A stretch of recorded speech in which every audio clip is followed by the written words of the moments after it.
ng petisyon na ito, mga kababayan, kung kaya si Pangulong Duterte ay pwede po magkaroon ng possibility of early release na hindi na po iintayin pa ang pag-convene ng pre-trial sa September 2025. Okay? Pang-apat, sinabi po ni Attorney Kaufman, ang lead counsel ni Pangulong Duterte, na may possibility po na hindi na mag-file ng oposisyon ang prosecution, yung mga piskal kung tawagin sa ICC, on the ground na ito naman po ay meritorious petition.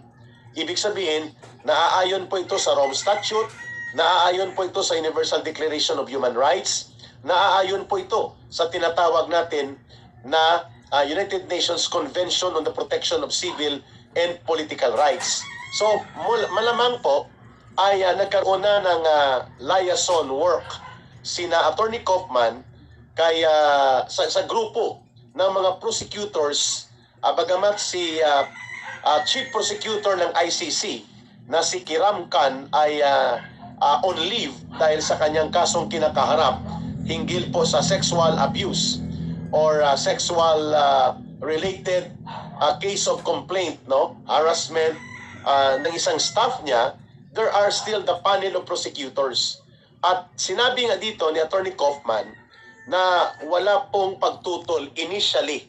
Hopefully, hindi po ito mamaniobra ng mga CPP, NPA, NDF, international network operators na itulak ang pagbigay ng oposisyon laban sa petisyon for interim release ni Pangulong Duterte sapagkat pwede pong ito ay pagmumula ng delay.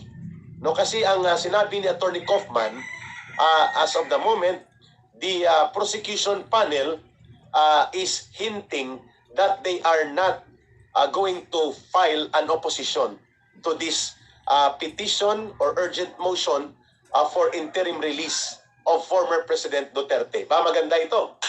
Iiyak nito ang mga komunistang teroristang CPP, NPA, NDF na atat na maipapakulong si Pangulong Duterte bagamat they cannot produce solid evidence kung ano talaga ang krimen nila sapagkat sinasabi nilang 30,000 almost ang napatay o pinapatay ni Pangulong Duterte kaya naging crimes against humanity ito, nag-induce ng mass murder daw si Pangulong Duterte, samantalang 43 lang ang kanilang na-produce na affidavit at mga testigo at sa 43 na ito, 19 ay noong alkalde pa si Pangulong Duterte sa Davao City.